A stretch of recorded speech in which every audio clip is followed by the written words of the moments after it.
We've all had that moment, right? You're watching a movie, maybe a new TV show, and this character shows up. Yeah. And you just get this weird feeling like, hang on, I've seen this exact person before. Not the actor, but the character type. Oh, yeah, definitely. It happens a lot these days. You feel like you're seeing the same template used over and over. Exactly. And, well, today we're going to dive deep into one specific type that a source we've been looking at, the YouTube channel Nerdword, calls the girl boss. Right. And just to give a quick sense of what Nerdword means by that, think of a female character who's basically perfect right from the start, super competent, always right, everyone respects her. Kind of like a pre-made hero. Yeah. No real build-up needed. That's the idea, Nerdword, yeah. And our mission today is really to unpack this character, look at how widespread it is, surprisingly so, and get into Nerdword's specific criticisms about its impact. I mean, how it affects the story, the dialogue, basically the whole viewing experience. Exactly, all based on the arguments from the Nerdword channel. It's quite a critique. Okay, so let's get into it.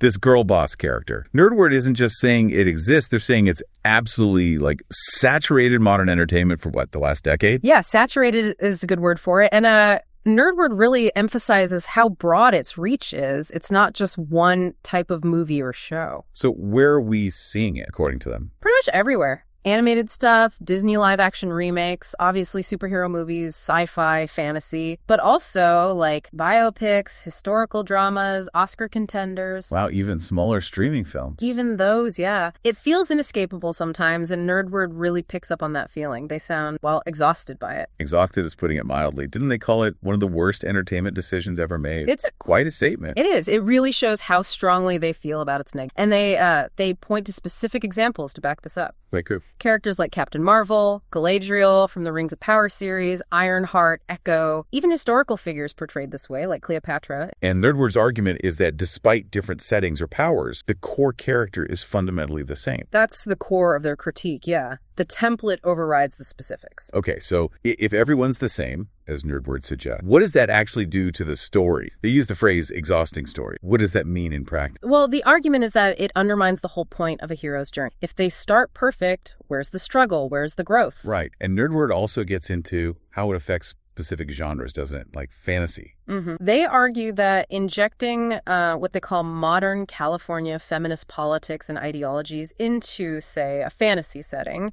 can feel really jarring. Jarring how? Like it doesn't fit the world, or it shows a lack of understanding of the source material, or even, as Nerdword puts it rather bluntly, how women actually are. Again, that's their... And they claim this has had a real impact on big franchise, Star Wars, Marvel. Yeah, Nerdword connects this character type directly to some of the struggles big franchises have faced. They suggest companies are now scrambling to course correct. Because it's affecting the bottom line. That's Nerdword's contention. They even point to movies that aren't explicitly called girl boss films, but still feature female act, like the John Wick spin-off Ballerina. And those have underperformed too. According to Nerdword, yes. They suggest there's this general bad taste developing around female action stars, which they link back to the prevalence and perception of this specific arc. Okay, that's a pretty significant claim about audience reaction. Yeah. Now, Nerdword also drills down into something very specific, the dialogue. Yeah. How these characters talk. Yes, that's a huge part of their analysis. They say the dialogue is often instantly recognizable. It's either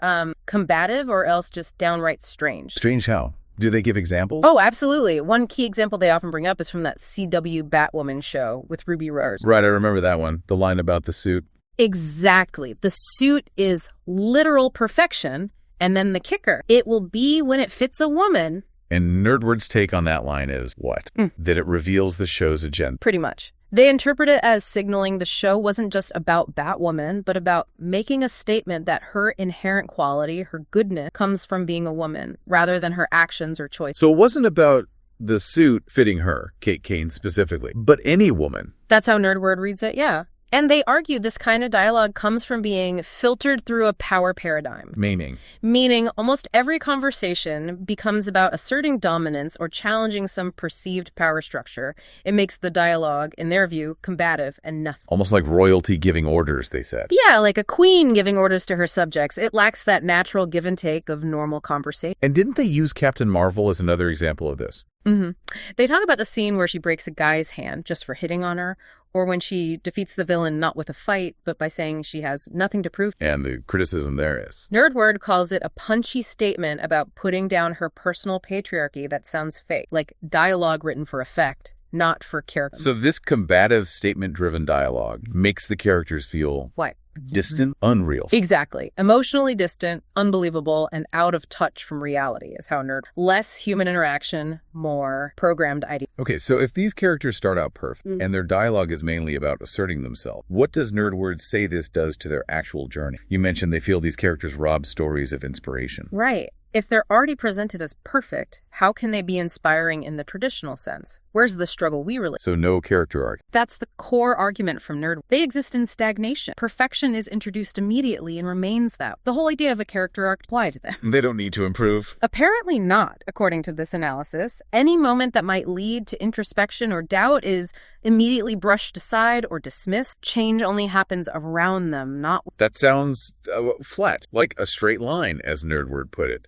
They aren't inspired by events, they just are the inspiration. That's the interpretation. And Nerdword argues that's actually not very heroic, memorable. It removes the human element of becoming flaws. And they take it even further, don't they? They argue these characters sometimes do the opposite of inspiring things. Yeah, that's a really strong part of Nerdword. They list examples of characters fitting this mold, well, quite extreme act. Like what you mentioned, some pretty serious stuff. Yes. Nerdword cites actions like committing genocide, mind enslaving large groups of people, committing murder, stealing, assassins for hire, or else abandoning family. Wow. Okay, that's a heavy charge to lay at the feet of this character type. So the end result, according to Nerdword, is these carbon copy characters. Carbon copies defined by bad attitudes, selfishness, and need for superiority. That's the picture Nerdword paints. Not exactly heroic role models. So the big question Nerdword then tackles is, why? If these characters are so flawed in their execution, according to this critique, why do they become so common? Right. And this leads to what Nerdword calls selfish story. Selfish how? Who is it selfish toward? What a Nerdword contrasts it with older blocks, things like the original Star Wars, Lord of the Rings, Jurassic Park. They argue everyone enjoyed those, regardless. You didn't need to see a perfect reflection of yourself on screen to connect with Luke or Frodo or Alan Grant. Exactly. But Nerdword argues the girl boss character is often presented under the guise of giving audiences, especially female audiences, someone to relate. And Nerdword finds that, what, insulting? Pretty insulting there. It implies a limited view of what audience actually connect, particularly women. And there's this perception in Hollywood, Nerdword claims, that creating a strong female character like this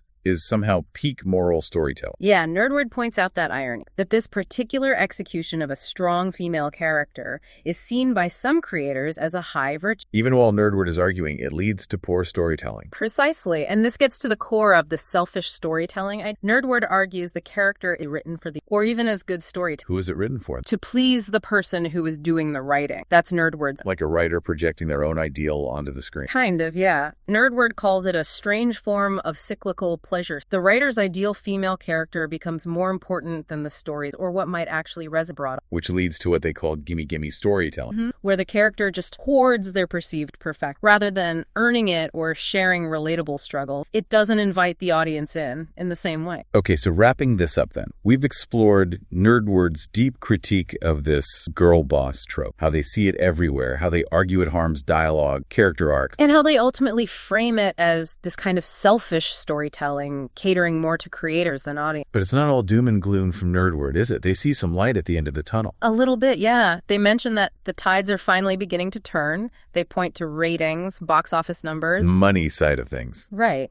Showing that maybe this specific type of content, as they've defined it, does not sell as well as perhaps hope. The audience might be voting with their wallets and their remotes. Which does leave us with a fascinating thought, doesn't it? If, as Nerdword suggests, this trend is fading, if the girl boss archetype is becoming thoroughly and unlamentably dead, what comes to what kind of genuinely inspiring, relatable female characters might emerge? What fills that space? If this model didn't work according to Nerdword, what will? That's the big question for storytellers, I suppose, and something for all of us watching to think about.